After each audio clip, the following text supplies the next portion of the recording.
This video follows on from part 1, which is also on YouTube if it is of interest.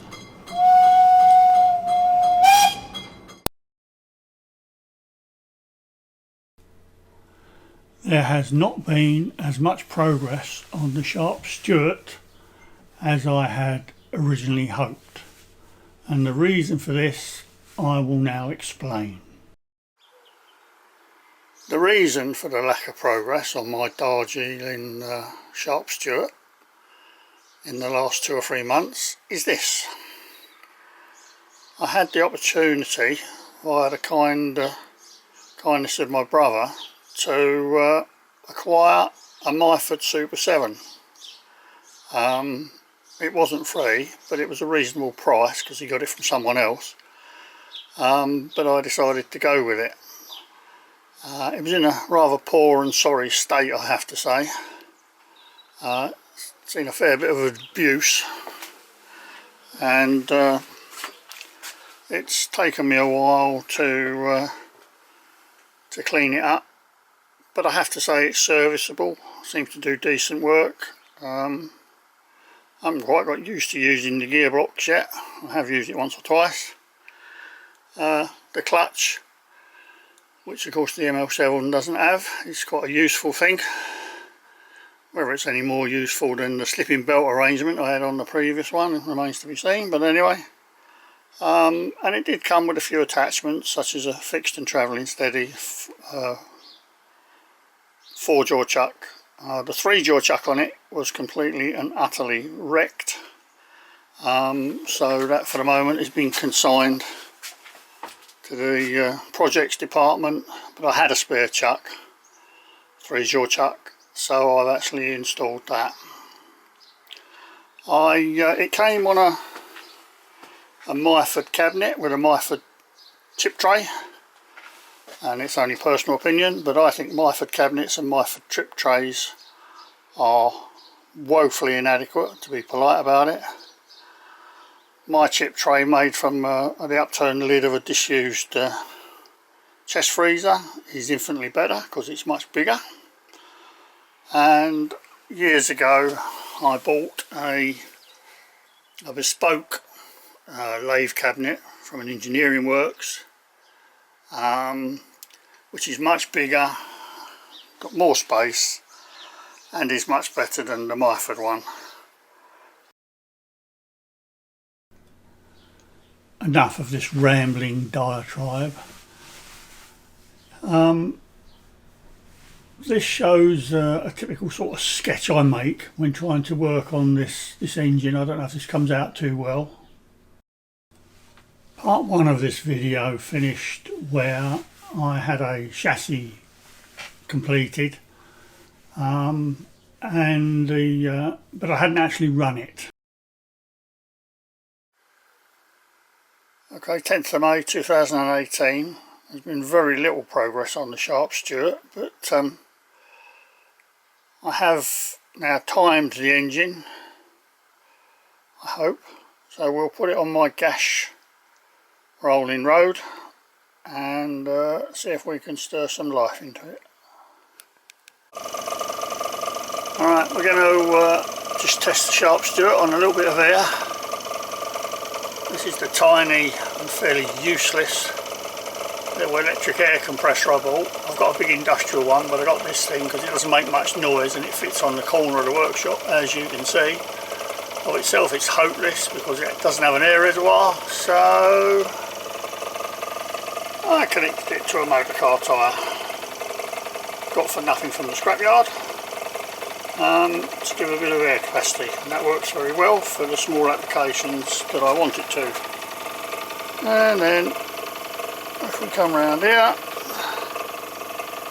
there's the Sharp Stewart. Probably going to blow off because I'm, yeah, exactly. Let me just try this again. Okay, the judicious application of a little bit of binding wire to try and stop the little rubber tube falling off. And there you go. About 20 psi, running in the reverse direction. The reason it might speed up and slow down is I keep taking my finger off the air gun trigger. But there you go. It doesn't run quite right in reverse, I have to say. I'm going to have to have a look at that. But it runs well enough. I'll now try it in forward gear. Okay, we're now in forward gear. What you're seeing there is just a little bit of leakage through the air gun trigger, and it's actually turning, because it runs better in forward. The engine's actually turning over even with a minimal amount of air. But if we squeeze the trigger, just a touch, I'll keep our hand on it, if you don't, and there you go. As I said, it runs better forward than backwards, but that's no bad thing. I might just check the timing again when I can be bothered. And just the air gun nozzle look.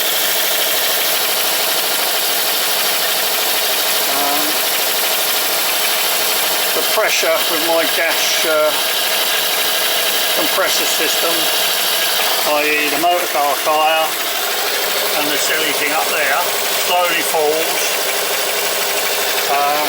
We're now down to about 18 psi.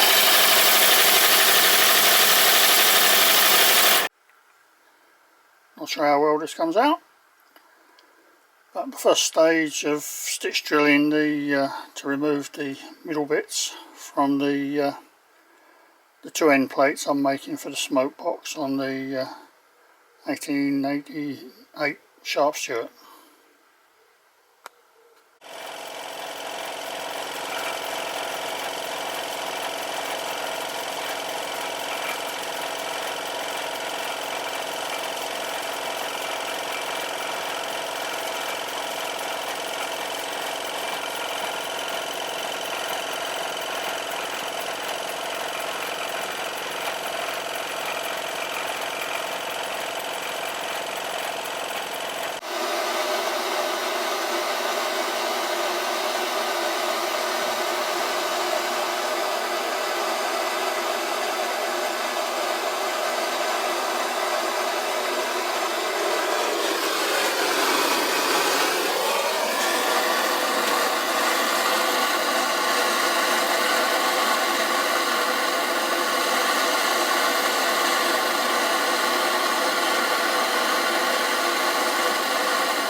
Today is Saturday the 23rd of June 2018, and today's task, having made the water pump dimensionally etc, was to get the wretched thing to work. And it does. Water everywhere, look at that. Oh my God, works very well. It's only taken all day. Had to remake the ram, made it a bit bigger so it was a better fit in the bore of the pump. The end of the screwdriver, that's the pump ram, and anyway, there we go, pumping in a circle back into the wing tanks etc. That'll take the boiler off to do all this, so that's good. I think before I put the boiler back on, I'll have another go at the lifting links for the valve gear, because that ain't right, so I'll have a go at that next. Anyway, that's jolly good, I'm happy with that.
One other thing worth pointing out, I'm trying to represent the 1888 as delivered to the Himalayan Railway in about 1889 version of this B class. I don't believe when it was actually delivered the prototype had these handrails, and possibly not the footstep, I'm not sure. I think that was a later addition. But as it looks quite cute, and as I can do what I like, I've decided to add these to my version. Certainly later on, there were two guys, somewhat hazardous, who used to stand on the footplate and grab these handrails, and the toolbox was converted, that's the toolbox, converted to a sandbox. And it seems to me that what they would do, somewhat hazardous, is to take handfuls of sand out of the sandbox and throw them on the rail, which will be down here, to assist with traction on the gradients.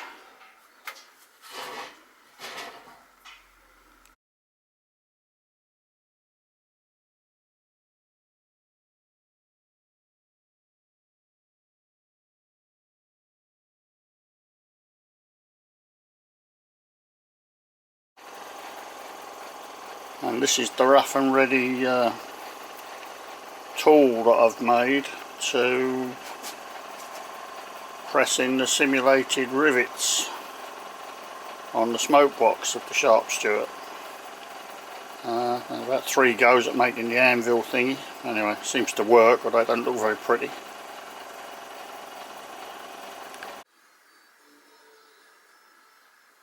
Today's the 15th of July 2018. Progress on the Sharp Stewart Class B, as normal, is proving painfully slow. I've decided to have a shot at some of the plate work. This is on the prototype, that's the coal bunker. There was a gap between the coal bunker and the front of the cab in the prototype. Unclear to me what the function was, but there certainly is one. The cab front is slightly unusual. Like the prototype, the front of the cab is actually curved in this area to fit around what will be the safety valve, which goes there. So I've replicated that, and indeed had to replicate it, otherwise the front of the cab was going to interfere with where the safety valve will be. These pieces of angle, again, they don't serve any function on the model really. One at the front, one at the back of the coal bunker. But they are a function of the prototype. I think in the prototype, from what I can see of it, probably the coal bunker was actually split along its centre line in 2 parts. And the function of these angles, in fact, was to rivet the two sides, the 2 parts together. So they don't serve any function on this model, but they're so prominent on the prototype, I've put them in. On the model, as on the prototype, there is a base to the coal bunker. I was going to leave it open, just show the boiler, but in fact, in the end, decided to make a base for the bunker. Not that I'm going to put any coal in it, but try and stick to how the prototype was. Another feature, actually, I guess, and I can't be quite sure, but it appears as if the front of the coal bunker actually sloped towards the cab, presumably to encourage the coal to move to the cab, so the fireman or the coal breaker or whatever could actually get hold of it to feed it to the fireman to fire the boiler in the prototype. Again, unclear. I've simulated it, but there was a sort of line of rivets which, from what I can see, didn't go the whole way to the end of the bunker. So I've put a line of them in, and I would guess in the prototype that was something to do with an angle that perhaps fixed the sloping part of the bunker. But I don't know, it's all guesswork, I've got no idea really. I haven't been able to find enough detail to confirm really one way or another. Anyway, there we go.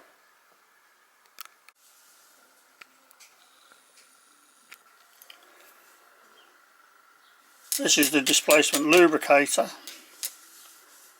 and ultimately the gas tank, this is going to be a gas fired model, the gas tank will go in here.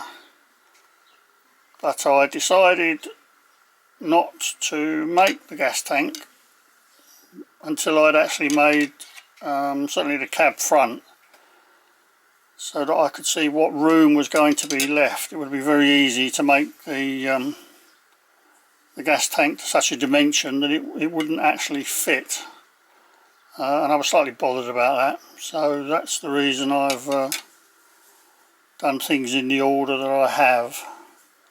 As I've said before, I'm just kind of making all this up as I go along, so no drawing, so I have to proceed with a little bit of caution if I'm not to have to disassemble everything.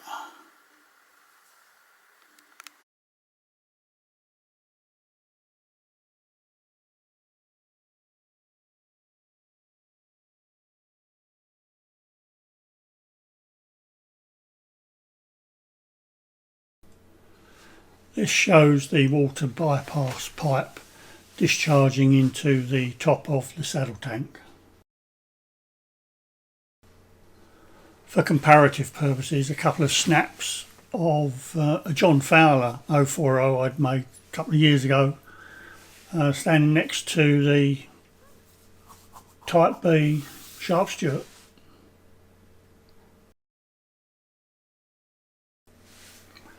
My plan is to have the Sharp Stewart and the final part of this video completed by November, December 2018. So if you're interested, please hit the subscribe button and the little bell thingy on YouTube, and watch out for that. Many thanks.